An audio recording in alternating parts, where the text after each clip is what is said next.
Yes. What are you saying? Say your question. Yes. How do we be part of that work? Part of that work to bring the light of Islam into every house. That's what we're doing. This is what we're doing. How are you going to bring the work? How are you going to bring the light of Islam? Because, let me back up a little bit, for everyone's benefit. Shaykh Effendi, he told the story. Once Holy Prophet ﷺ, he came back from a war, and his beard was dusty. We cannot say his beard was white because his beard didn't turn white even after his past, no? It was dusty, maybe white from the dust, and he was looking very tired and very old. And his daughter, Hazrati Fatima, is saying, "Oh, my father, I'm feeling very sorry seeing you like this. You are getting along with your age, but still you're pushing yourself so hard. I'm asking you when you are going to rest a little bit." And he's saying, "Oh, my daughter, there is no rest for us. I will not rest until," do you see that sun shining into every house when the sun rises? The sun is shining into every house. Whether it's a believer or unbeliever, whether that one is a friend of Allah, is an enemy to haq, the sun still shining? He says, yes, I will not rest until the sun of Islam shines into every home, into every house. You're asking, how are we going to be part of that work? Be with those ones that they are raising the sun in your heart first. I'm not just using nice words, it's not. Meaning, be with those ones who are making you to awaken your spirit and your faith, to make you feel alive for Allah, not alive because you have your work, your money, your job, no, that becomes unimportant to you. You're alive because you feel that, subhanallah, I feel that I'm living for Allah's sake. I'm doing something for Allah's sake. Be with those. When the sun is shining in your heart, that time everywhere you go, you're going to bring light to people too. You're going to bring light. You will know how to speak, how to behave, how to react. Because that time you're going to do things that will make you alive. People are doing things to make their hearts to feel alive. That is a reality.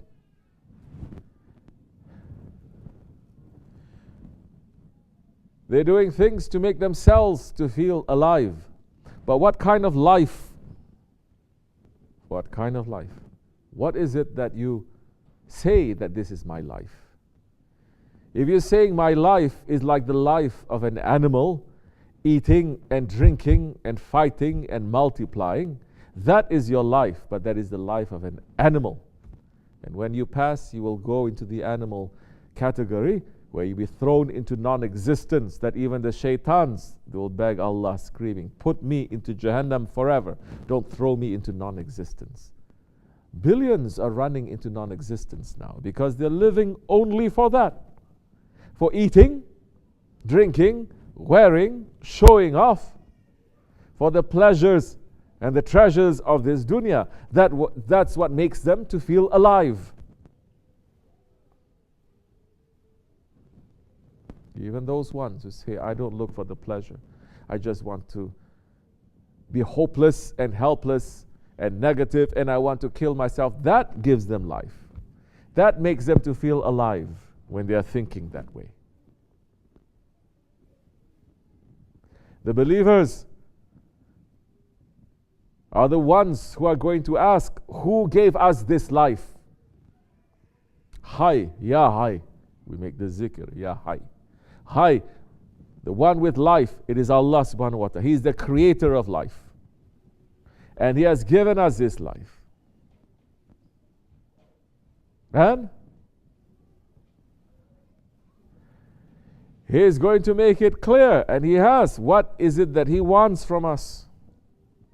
He says, follow and obey. You will find life in this world, and you will find life in the hereafter. but you are not looking to the one who has given you life, then that time your dunya is going to be a hell that you make to yourself, and the hereafter is going to be a disaster. Because we don't own anything.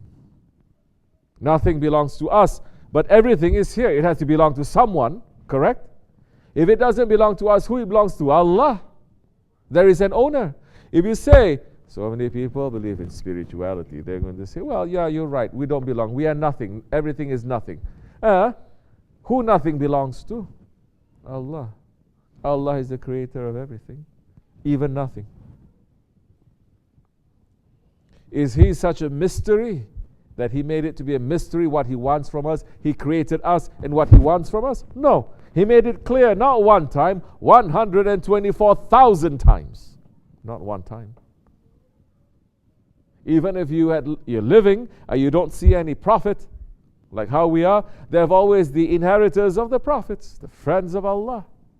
Okay, you have no access to the friend of Allah. There are the books. Alright, you have no access to the books of Allah. You have your intelligence. You have your intelligence to know. I didn't come into this world by myself because I will myself into creation.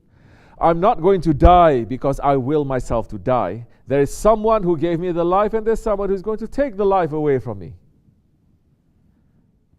He is my owner. So I'm going to ask my owner, what is the reason of my creation? And then it will be very clear. That time when you live according to the reason of your creation, your dunya is going to be a paradise, and your paradise is going to be a real paradise that is going to be a home. Because the believer, even if this dunya is a paradise, is not going to feel comfortable because he wants to go back home. This world, it is a prison for the unbelievers. Prison for the unbelievers? No. It is a prison for the believers. It is a paradise for the unbelievers. This world, it cannot be a paradise for the believers. Because imagine you put someone inside a palace, and whatever he wants, whatever he desires, everything is given to him, but you say one day, it can be 1 year, 100 years, 1,000 years, one day everything that you're experiencing right now is going to end. And you're going to be thrown into prison. How you think that one who is living in the palace is going to feel? Is he going to enjoy? He's not going to enjoy. Because at the back of his head, he's always saying, this is going to end, this is going to end, this is nothing, this is all fake. That is real. What if you say to this prisoner, this prison you're staying in,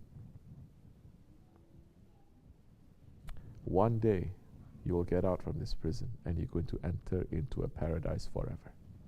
That time that prison becomes a paradise. You're not going to feel nothing. Even the challenges that are going to come, you're going to say, it's a prison. It's not a paradise. It's okay.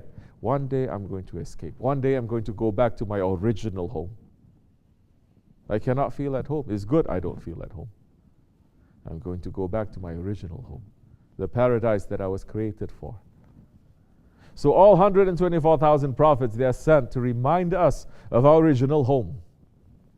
Never 124,000 prophets teaching you how to live in this dunya and how to make this dunya to be your home. Never. They teach you some basic things, maybe just to live in this dunya, but never to run. Give me one ayat in the Quran Al-Karim that's saying run for the dunya. Run for the pleasures of the dunya. Run for the secrets of the dunya. Or is Allah subhanahu wa ta'ala over and over again saying dunya, it is nothing but a deception for you. It is nothing but a trick for you. It is nothing but amusement for you. So we had believers who were believing in that. And because they were believing, this dunya then became a paradise. And they were able to give Because Ahli Paradise, in reality, they don't take, they give. More coming, they give. There was one saint once upon a time, fits now. Allah subhanahu wa ta'ala showing him the reality of people. He went to visit the hellfire. And he sees there are so many people, they're sitting in those sofra, those long tables that we have in the dargah. In front of them was so many kinds of, so much delicious food that was in front of them. This is in hell. And they were all very hungry. They were starving. And in front of them, what do you call them? Kasha? Kashuk. The wooden spoon. The dargah. You eat with a wooden spoon. You don't use fork and knife. Using your left hand to eat. No. Using wooden spoon. There's a reason. There's so many secrets to that. In front of them was a wooden spoon, but instead of the wooden spoon being maybe this long, it was, let's say, 1 meter long. Okay? 1 meter long is how many feet? About 2 feet? 3 feet. Huh? 3 feet. 3 feet long. Pretty long. What were they doing? They were taking that and they were trying to eat. But because the spoons were so long, they were eating, they were trying to bring that, and this one was poking into this one's eye, the other one was trying to do poking into the side. They start fighting with each other. No one was eating, everyone is fighting. The saint was looking. Then another vision opened to him, and he saw the paradise. The people were sitting around. They had faces that are clean and bright. And they were sitting at the sofa too, and there was food in front of them, and they have the kashuk, the wooden spoon, in front of them, same size too, 3 feet long, but they were not fighting. Why were they not fighting? Huh? Wait, I'm talking about food. You should wake up a little bit. Yeah. Wait. They were not fighting. They managed to eat. How did they manage to eat? They were taking that spoon and they were reaching and they were picking up the food and they were feeding each other. This one is feeding that one, this one is feeding this one, and this one is feeding him. So everyone, it was just giving. No one was taking for himself.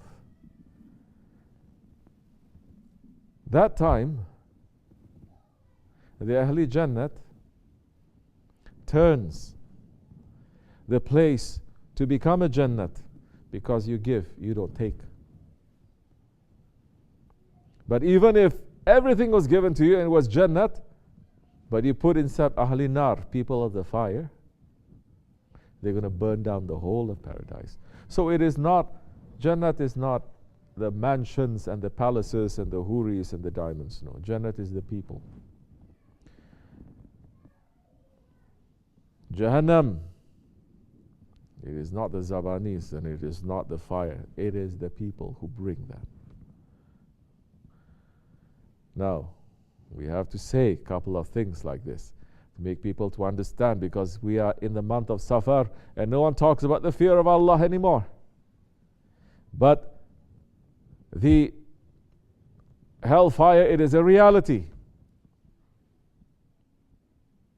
How many times Shafi'i gave us that sohbat saying, as much as you can hold the fire, do the wrong thing. Huh? They're saying, you want to do something wrong, do it. As much as you can hold the fire, do that. This is a warning, his words for me and is for you. So, we need to learn from the Ahli Jannat. Don't learn from the Ahli Dunya. You're going to learn from the Ahli Dunya, at the end, it is just Jahannam. But Allah subhanahu wa ta'ala did not create us for Jahannam. He created us for the paradise. And some he says, I created you for me. May Allah make us to be with our Shaykh, inshallah. Al-Fatiha. Assalamu alaikum.